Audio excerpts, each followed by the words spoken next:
إن الحمد لله نحمده ونستعينه ونستغفره ونعوذ بالله من شرور أنفسنا ومن سيئات أعمالنا من يهده الله فلا مضل له ومن يضلله فلا هادي له وأشهد أن لا إله إلا الله وحده لا شريك له وأشهد أن محمدا عبده ورسوله. அன்பின் இஸ்லாமிய சகோதர சகோதரிகளே, நபித்தோழர்களின் அந்தஸ்தும் நமது நிலையும் என்ற தொடர் உரையில் செவிமெடுத்தோம் கட்டுப்பட்டோம் என்ற மூமின்களுடைய குணாதிசயம் அந்த சஹாபாக்களுக்குள்ளே எவ்வாறு குடிக்கொண்டிருந்தது என்பதை சில வரலாற்று சான்றுகளை வச்சு நாங்கள் பார்த்தோம். அதற்கு பிறகு நாங்கள் இப்போது பார்ப்பதற்காக வேண்டி தேர்ந்தெடுத்த அடுத்த தலைப்பு என்னன்னு சொன்னால், நபித்தோழர்கள் எந்த கட்டத்திலையும் இஸ்லாத்தை விட்டு கொடுக்காதவர்களாக, இஸ்லாத்திலே ரொம்ப ஆழமான நம்பிக்கை உடையவர்களாகவும், ஏதாவது உலக விடயங்களோடு இந்த மார்க்கத்தை ஒப்பிட்டு பார்க்கும் பொழுது மார்க்கத்துக்கு முக்கியத்துவம் கொடுக்கக்கூடியவர்களாகவும் இருந்தார்கள். இது இரண்டாவது அம்சம், ஒரு மூமினுக்கு இருக்க வேண்டிய அடுத்த அம்சம். இந்த அம்சமும் சஹாபாக்களுக்கு மத்தியிலே குடிக்கொண்டிருந்தது. இந்த வரலாறை திண்ணை தோழர்களுடைய வரலாறை வைத்து அதிலே நமக்கு என்ன படிப்பினை இருக்கிறது என்பதை சிறிது மீட்டி பார்க்கலாம் என்பதற்காக இந்த திண்ணை தோழர்களுடைய வரலாறு தேர்ந்தெடுக்கப்பட்டிருக்கிறது. திண்ணை தோழர்களை பொறுத்த வரைக்கும் இவர்களுடைய வரலாறு எங்கிருந்து ஆரம்பிக்குதுன்னு சொன்னா,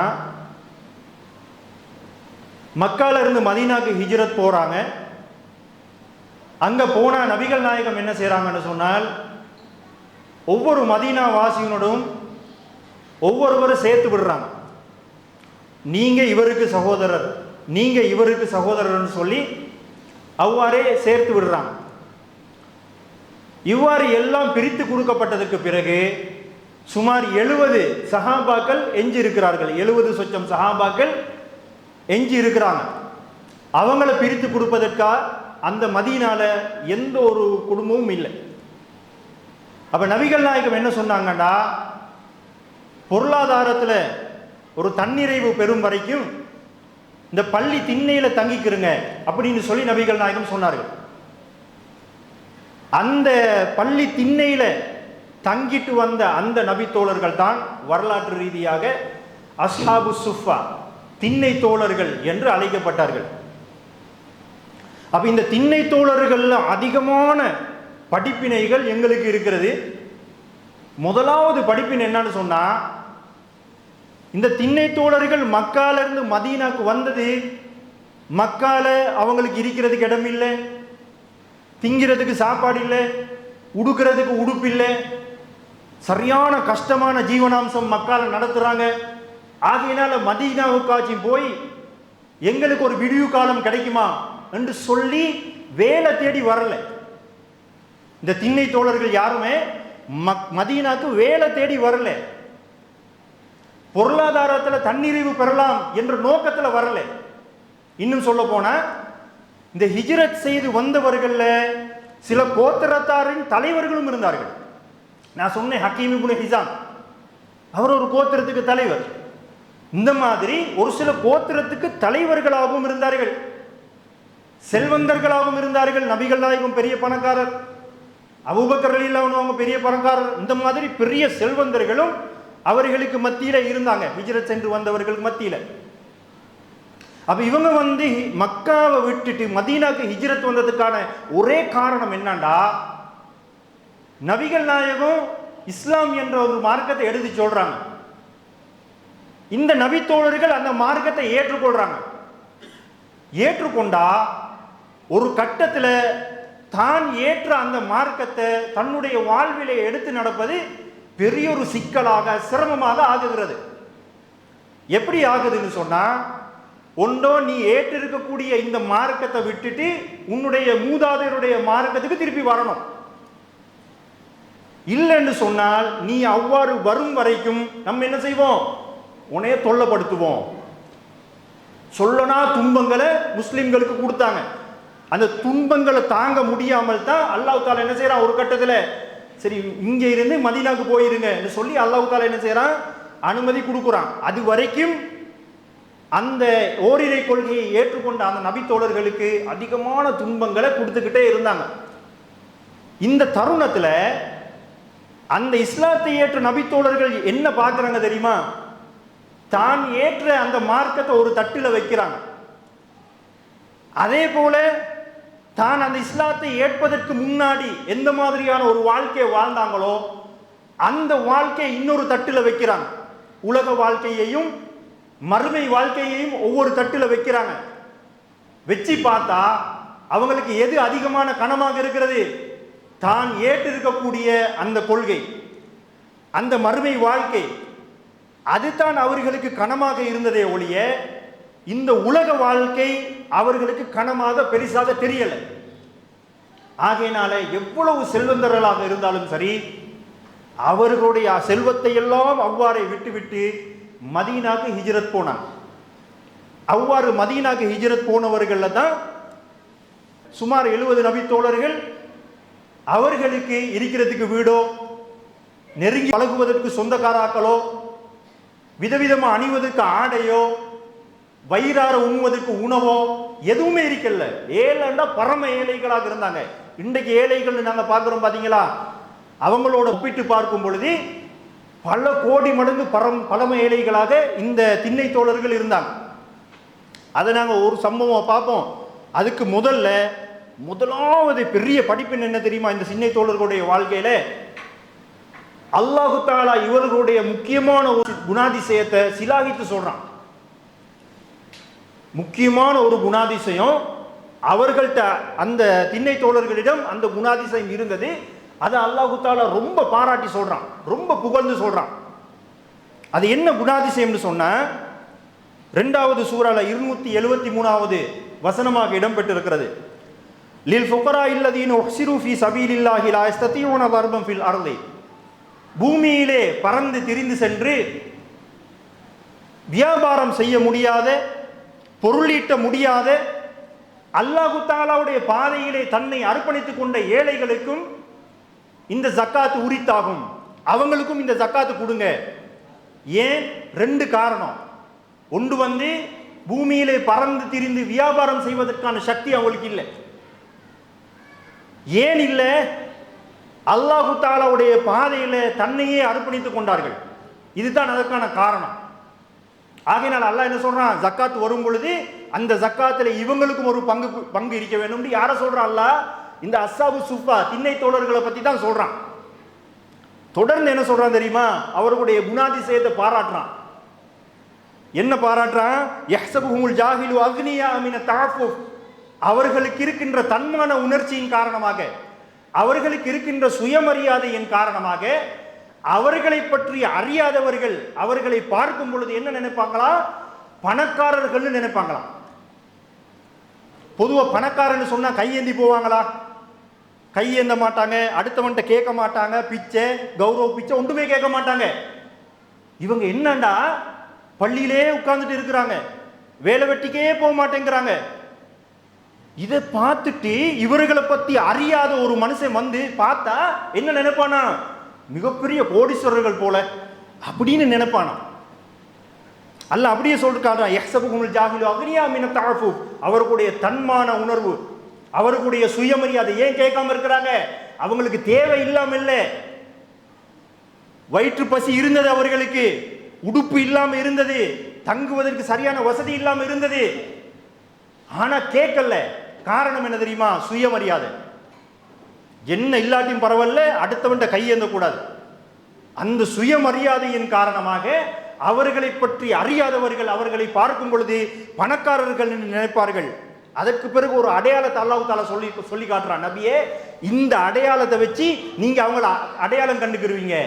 தஅரிஃபுஹும் பிஸீமாஹும் லா யஸ்அலூன அன்-நாஸ இல்ஹாஃபா. அடுத்தவர்களிடம் கெஞ்சி கேட்க மாட்டார்கள். இதுதான் அவர்களுக்குரிய அடையாளம். என்ன அடையாளத்தை அல்லாஹ் தஆலா சொல்றான்? லா யஸ்அலூன அன்-நாஸ இல்ஹாஃபா. மனிதர்களிடத்திலே கெஞ்சி கேட்கவே மாட்டார்கள். இதுதான் அவர்களுக்குரிய அடையாளம் என்று அல்லாஹ் தஆலா சொல்லி காட்டுறான். அப்ப இந்த குணாதிசயம் இருக்குது பாத்தீங்களா, அல்லாஹ்வுக்கு ரொம்ப பிடித்தமான ஒரு குணாதிசயம் சுயமரியாதை. அடுத்தவன்ட கையேந்தாமல் தன்ட்ட என்ன இருக்குதோ அதை வச்சு வாழுவது இருக்குது பாத்தீங்களா, அது அல்லாஹ்வுக்கு ரொம்ப பிடிக்கும்.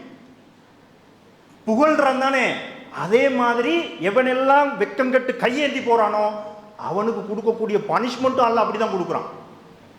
எந்த அளவுக்கு புகழ்றான்டா அவனுக்கு எந்த அளவுக்கு அந்த விஷயம் பிடிக்குது, அதே மாதிரி இதுக்கு தலைக்கீழா செய்யும் பொழுது தண்டனையும் அப்படிதான் அல்லாஹ் தஆலா கொடுக்குறான்.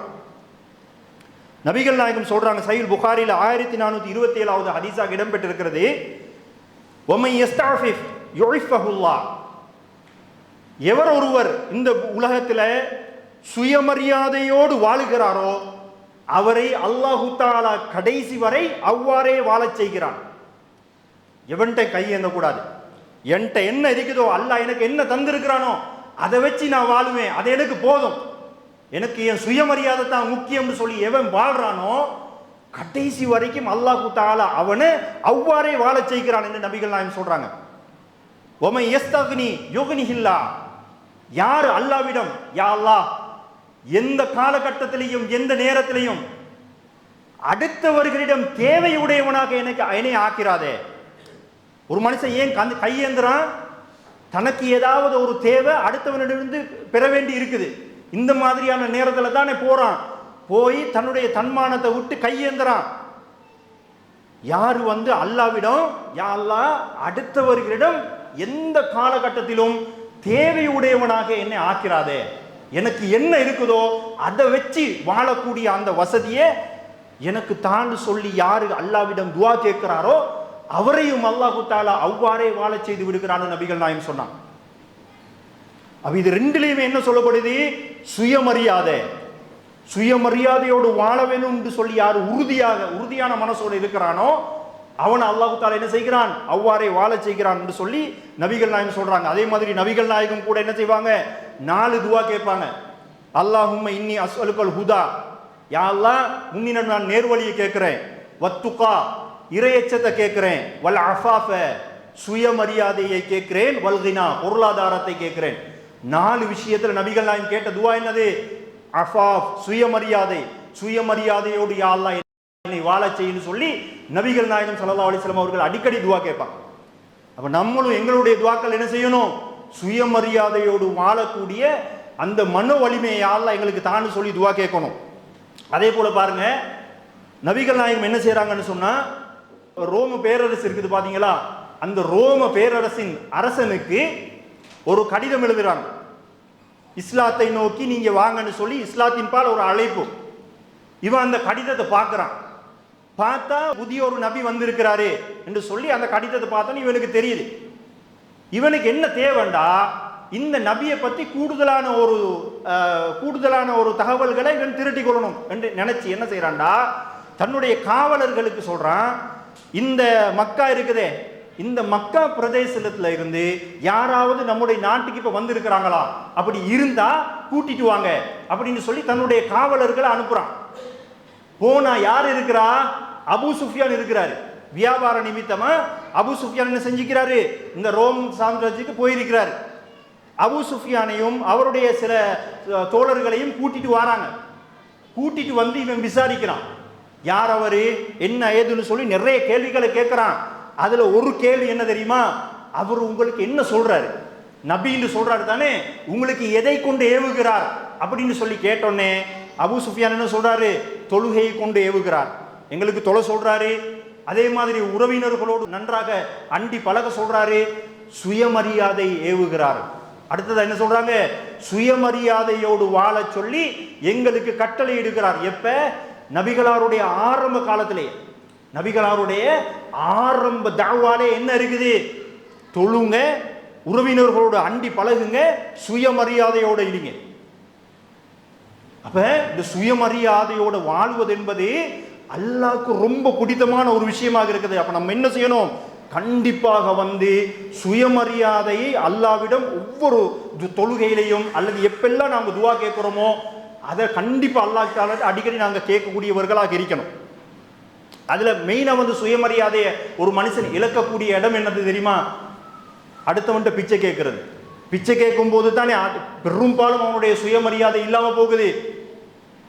கபீசான்னு ஒரு நபித்தோழர் வாராரு, வந்து நபிகளார் இடத்துல அல்லாஹ்வின் தூதரே, இன்னொருவருடைய ஈட்டு தொகை ஒருத்தர் வந்து இன்னொருத்தருக்கு கொடுக்கணும், அந்த ஈட்டு தொகையை வந்து அவரால் கொடுக்க முடியல, நான் பொறுப்பேற்று இருக்கிறேன், என்னாலையும் கொடுக்க முடியல, உங்களால் முடிந்த ஒரு உதவி எனக்கு செய்யுங்க அப்படின்னு சொல்லி கேட்குறாங்க. ஜக்காத் ஃபண்ட்ல இருந்து தான் கேட்குறாங்க, ஏதாச்சும் இருந்தா எனக்கு தாங்க, நான் இந்த ஈட்டு தொகை கொடுக்கணும், ஏண்ட இது இல்லை, இன்னொருத்தரோட ஈட்டு தொகை நான் வந்து பொறுப்பேற்று இருக்கிறேன் அப்படின்னு சொல்லி சொன்னோன்னே நபிகள் நாயகம் என்ன சொல்றாங்க, கபீசாவே, 3 சாராருக்கு தான் கையேந்துவதற்கு பிச்சை எடுப்பதற்கு மார்க்கம் அனுமதிக்கிறது. 3 பேர். அதுல ஒரு சாரார் யார் தெரியுமா? அடுத்தவனுடைய கடனை சுமந்தவன், அடுத்தவனுடைய நஷ்ட ஈட்டையோ கடனையோ தான் சுமந்து கொள்வது. ஒருத்தர் கஷ்டப்படுறாரு, அவருக்கு கடன் இருக்குது, நான் என்ன செய்யறேன், உங்களோட கடனை நான் அடைக்கிறேன் என்று சொல்லி என்ன செய்யறேன், நான் அந்த கடனை சுமந்து கொள்கிறேன். ஒரு கட்டத்தில் என்னாலையும் அதை செலுத்த முடியாம போகுது, அப்ப எனக்கு என்ன செய்யலாம், கையேந்தலாம். அதே போல சொல்றாங்க, நல்ல வாழ்ந்து கெட்டவன், ஜேன்னு வாழ்றான், திடீர்னு பெரிய ஒரு அனர்த்தம் வருது, பெரிய ஒரு அனர்த்தம் வந்து எல்லாத்தையுமே இழந்து ரோட்டுக்கு வந்துட்டான், அடுத்தது என்ன செய்யறது அவனுக்கு தெரியல. அப்ப என்ன செய்யறாங்க நபிகள் நாயகம், அவனுக்கும் கையேந்துவதற்கு அனுமதி இருக்குது, ஆனா ஒரு கண்டிஷன் இருக்குது, கடைசியா சொல்றேன், அவனுக்கும் கையேந்துவதற்கு அனுமதி இருக்குது. கடைசியாக ஒரு மனிதன், ஒரு ஊர்ல ஒரு மனிதன் வறுமையில இருக்கிறான், அவனுக்கு கையேந்துவதற்கு அனுமதி இருக்குது, ஆனா அவனுக்குரிய எக்ஸ்ட்ரா கண்டிஷன் என்ன தெரியுமா, அந்த ஊர்ல இருக்கக்கூடிய 3 பேர் வந்து இவன் உண்மையிலேயே வறுமையில தான் இருக்கிறான்னு சொல்லி சாட்சி சொல்லணும். அதே ஊரை சேர்ந்த இவனை பற்றி தெரிந்த 3 பேர் இவன் உண்மையிலேயே வறுமையில தான் இருக்கிறான்னு சொல்லி சாட்சி சொல்லணும் அப்படின்னு சொல்லி நபிகள் நாயகம் சொல்றாங்க. இந்த 3 சாராருக்கும் பொதுவான கண்டிஷன் என்ன தெரியுமா, தன்னுடைய தேவை இருக்குது பாத்தீங்களா, அந்த தேவை பிச்சை எடுத்து காசு எடுத்து எந்த அளவோட நிவர்த்தி அடைகிறதோ அதுக்கு மேல பிச்சை எடுக்க கூடாது. இப்போ ஒருத்தர் 1 லட்சம் ரூபாய் கடன், நான் என்ன செய்யறேன், அடுத்தவங்களோட கையேந்தி 1 லட்சம் ரூபாய் வசூல் வந்துருச்சு, அதுக்கு மேல 1 ரூபா கூட நான் எடுக்கக்கூடாது. என்னுடைய தேவை நிறைவேறுகிறதோ அதோட நிப்பாட்டி கொள்ளணும், அதுக்கு மேல எடுத்தா நீ ஹராத்தை தான் சாப்பிடுற என்று சொல்லி நபிகள் நாயகம் சொல்றாங்க. இது வந்து சஹீஹ் முஸ்லிம்ல 1887வது ஹதீஸாக இடம்பெற்றிருக்கிறது. அதே போல பாருங்க, இந்த தொடர்ந்து மனுஷன்ட்ட எந்த ஒரு வெக்கம் கூச்சம் இல்லாம கையேந்துறானே, அவனை அல்லாஹு தாலா மறுமையில எப்படி எழுப்புறான் பாருங்க. ரசூலா சொல்றாங்க, மா எசாலு ரஜுலு யஸ்அலு நாஸ, மனிதர்களிடம் தொடர்ந்து கையேந்தி கொண்டே பிச்சை எடுத்துக்கொண்டே இருக்கிறானே, அவன் ஹத்தா யஅதிய யௌமுல் கியாமத்தி லைஸ ஃபீ ஃபஜிஹி முஸஅத்துல் அஹ்மின், அவனுடைய முகத்துல சிறிதளவு சதை கூட அற்றவனாக எழுப்பப்படுவான். உடம்புல மற்ற எல்லா இடத்துலையும் சதை இருக்கும், முகத்துல மட்டும் என்ன இருக்கும், சதை இருக்காது, எலும்பு மட்டும்தான் இருக்கும், எலும்பு தெரியும். இந்த மாதிரி யாரெல்லாம் எழுப்பப்படுறானோ அவனுக்குரிய அடையாளம் என்ன, இந்த உலகத்தில் அவன் கையேந்தி இருக்கிறான், அளவுக்கு மீறி தேவைக்கு மீறி பிச்சை எடுத்திருக்கிறான் என்று தான் அடையாளம். அப்ப அல்லாஹ்க்கு எவ்வளவு கோபம் இருக்கும், இப்படி எழுப்புறண்டா ஒரு மனுஷனை இந்த அளவுக்கு கேவலப்படுத்தி எழுப்புறேன்னு சொன்னா அல்லாஹ்க்கு எவ்வளவு கோபம் இருக்கும் கையேந்திரத்துல. இது புகாரில 1474வது ஹதீஸாக இடம்பெற்றிருக்கிறது. திண்ணை தோழர்களோடு சம்பந்தப்பட்ட ஒரு விஷயம் என்றதை நான் சொன்னேன். அவர்களுடைய அந்த குணாதிசயம், சுயமரியாதை என்ற குணாதிசயத்தை அல்லாஹு தாலா புகழ்ந்து கூறுவதை போல அதிகம் யாரெல்லாம் கையேந்தக்கூடியவர்களாக இருக்கிறார்களோ அவர்களுக்கு அல்லாஹு தாலா கொடுக்கக்கூடிய கேவலமும் படுகேவலமாக இருக்கிறது. இதுல பாருங்க, இவங்களுடைய சுயமரியாதைக்கு ஒரு உதாரணம் பாருங்க, வரலாற்று சான்று என்னன்னா, இவங்க கையேந்தவே மாட்டாங்க என்பதற்கு தொழுவாங்க, பள்ளியில தொழும் பொழுது அதிகமான பசியின் காரணமாக அப்படியே மயங்கி விழுந்துருவாங்க. தொழுது கொண்டு இருக்கும் பொழுது இந்த திண்ணை தோழர்கள் தொழுது கொண்டு இருக்கும் பொழுதே அவ்வாறே மயங்கி விழுந்துருவாங்க.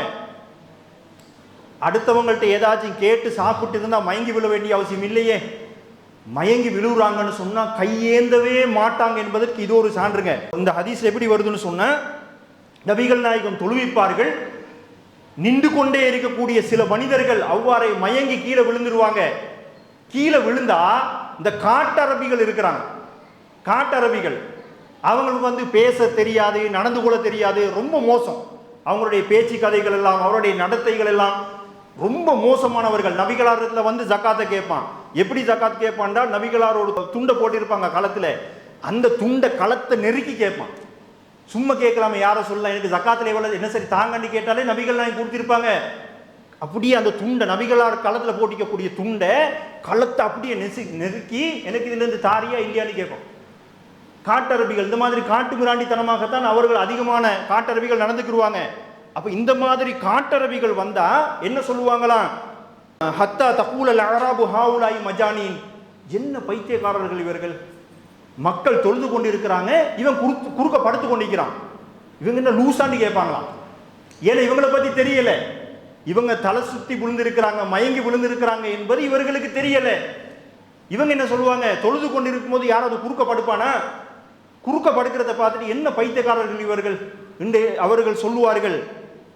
கடைசியில தொழுகையெல்லாம் முடிஞ்சதுக்கு பிறகு நபிகள் நாயகன் திரும்பி அவர்களை பார்த்து சொல்லுவாங்க, லவ் தஅலமூன மாலக்கும் இன்தல்லாஹ், நீங்க இப்ப படுறீங்களே கஷ்டம், இந்த கஷ்டத்துக்கான கூலி அல்லாஹு தஆலா என்ன மாதிரியான கூலியை உங்களுக்கு தர இருக்கிறான் என்பதை நீங்கள் அறிவீர்களேயானால் லஹ்பத்தும் அன் தஸ்தாது ஃபாகத்தம் வஹாஜா, இதே மாதிரி இன்னும் கஷ்டங்களையும் சிரமங்களையும் அல்லாஹ் எங்களுக்கு அதிகம் அதிகம் தர வேண்டும் என்று நீங்கள் ஆசைப்படுவீர்கள் அப்படிங்கிறாங்க ரசூலுல்லாஹ். சிரமத்தை தேடி போக கூடாது.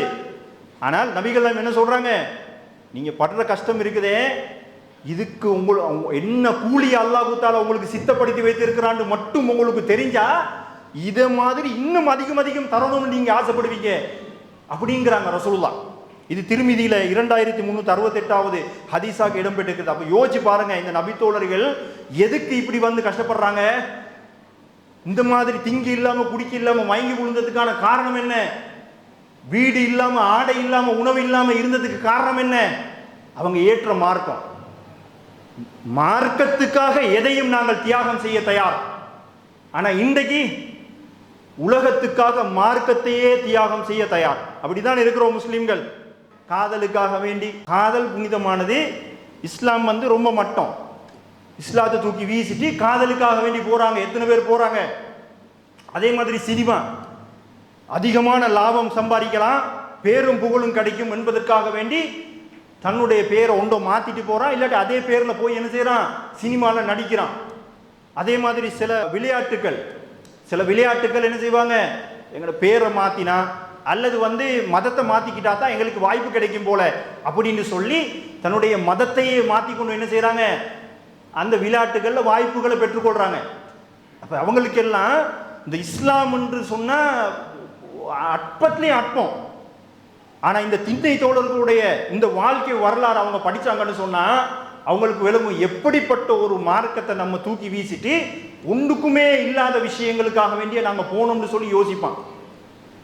அப்படிப்பட்ட ஒரு பெரிய ஒரு பாடம் இந்த திண்ணை தோழர்களுடைய வாழ்க்கையில இருக்குது. கடைசியா நான் இதை சொல்லி முடிச்சுக்கிறேன்.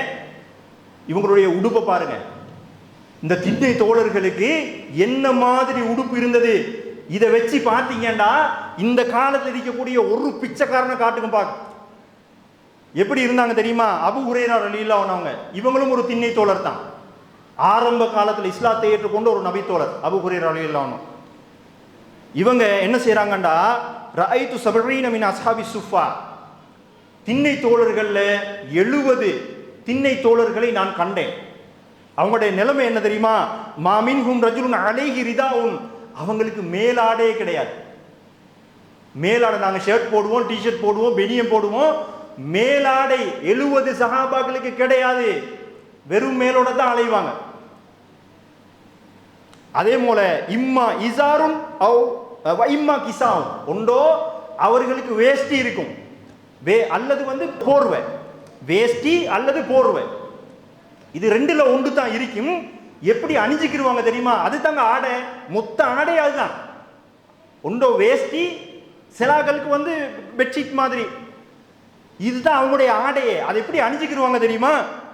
கது ரபது ஃபி அனாகிஹிம், என்ன செய்வாங்கடா, இந்த முனை இருக்குது பாத்தீங்களா, இந்த முனையை இந்த சைட்ல போட்டுக்கிடுவாங்க, இந்த முனையை இந்த சைட்ல போட்டு இப்படி கெட்டிக்கிடுவாங்க. இப்படி போட்டு கெட்டிக்கிட்டு ஃபமின்ஹா மா யபுலுகு நிஸ்ஃப ஸாகைனி, அப்படி கெட்டிட்டாங்கண்டா சிலாக்களுடைய அந்த வேஷ்டி அல்லது அவர்களுடைய அந்த புடவை எந்த அளவுக்கு வரும் தெரியுமா? பாதி கெண்டைக்கால் அளவுக்கு வரும். இங்கிருந்து கீழே தொங்கணுமா இல்லையா, பாதி கெண்டைக்கால் அளவுக்கு வரும்.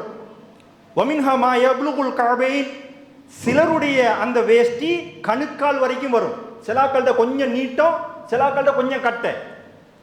இங்க கெட்டினோடனே எதை மறைக்கிறாங்க? மேலேயும் மறைச்சுக்கொள்ளணும், கீழேயும் மறைச்சுக்கொள்ளணும். ரெண்டையும் மறைப்பதற்காக வேண்டி இங்க இருந்து கெட்டி தொங்க போடுறாங்க. ஆனா நடுவுல மூட்டி இல்லை தானே. வேஷ்டி பார்த்திருப்பீங்க, நடுவுல மூட்டி இருக்காது தானே, நடுவுல மூட்டி இருக்காது. கெட்டினா நடக்கணுமா இல்லையா? நடக்கணும். என்ன செய்வாங்கடா, ஃபைஜ்மஹு பியதிஹி, ரெண்டு கையால இப்படி பிடிச்சிக்கிட்டு தான் நடப்பாங்க. அந்த மூட்ட வேண்டிய இடம் இருக்குது பாத்தீங்களா, அந்த இடத்தை ரெண்டு கையாலையும் இப்படியே பிடிச்சிக்கிட்டு தான் அவங்க வந்து நடக்கும் போது நடப்பாங்க. ஏன் அப்படி பிடிச்சிட்டு நடக்கிறாங்க?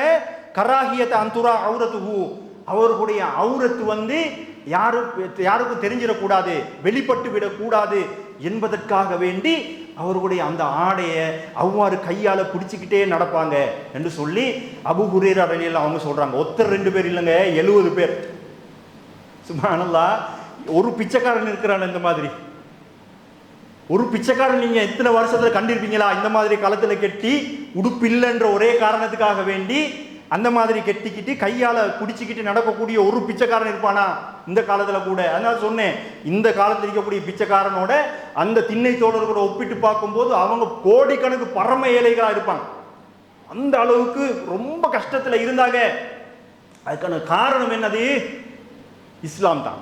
தான் ஏற்ற கொள்கை, தன்னுடைய ஏற்ற கொள்கைக்காக வேண்டி எப்படிப்பட்ட கஷ்டத்தையும் இன்னல்களையும் துன்பங்களையும் சகித்து கொள்ள தயார்னு சொல்லி அந்த நபி தோழர்கள் இருந்தது தான் காரணம். வேற எந்த ஒரு காரணமும் இந்த மாதிரியான ஒரு வாழ்க்கையை வாழ்வதற்கு அவங்களுக்கு இருக்கல. மக்கால இருந்த நல்லதா இருந்தாங்க. ஒரு சிலர் தான் மக்கால வந்து ரொம்ப கஷ்டமான ஜீவனாம்சம் இருந்தது. அதிகமானவர்கள் ஏதோ திண்டு குடிச்சிட்டு நல்லதா இருந்தாங்க. ஆனா மதீனாக்கு வந்ததுக்கு பிறகு இந்த அளவுக்கான கஷ்டங்களை அனுபவிக்கிறதுக்கு காரணம் என்னண்டா, அவங்க ஏற்றுக்கொண்ட அந்த மார்க்கம் தான். அதே மாதிரி அவங்களுடைய உணவுகள் இருக்குது. இன்ஷா அல்லாஹ் அதை நாளைக்கு சொல்றேன், என்ன மாதிரியான உணவை திண்டாங்க. நாங்க எல்லாம் வந்து விதவிதமா கேட்கிறோம். வாய்க்கு ஆக்கி வச்சிருப்பாங்க. எங்கட ஆக்களுக்கு என்னாண்டா, வாய் திங்க முதல்ல கண் திங்கணும். ஆக்கி வச்சிக்கிற சாப்பாடை வாய் திங்க முதல்ல கண் திங்கணும். அப்படி பார்ப்பாங்க, ஸ்கேன் பண்ணி பார்த்துட்டு அவங்களுக்கு செட் ஆகுற மாதிரி இல்லைண்டா, எனக்கு இது திங்கிற என்ன, இது எப்போ பார்த்தாலும் இதே கறி, எப்போ பார்த்தாலும் இதே ஆணம். எங்கடா முஸ்லீம்கள், முஸ்லீம் அல்லாதவங்களை விட்டுருங்க, எங்கட முஸ்லீம்கள் இருக்கிறாங்களா இல்லையா? ஆனால் அவங்க சில சில சம்பவங்கள் வர்றது சின்ன புள்ள மாதிரிங்க. இருக்கிற ஒரு பேக்கெட்டை விரித்து நக்குவாங்க.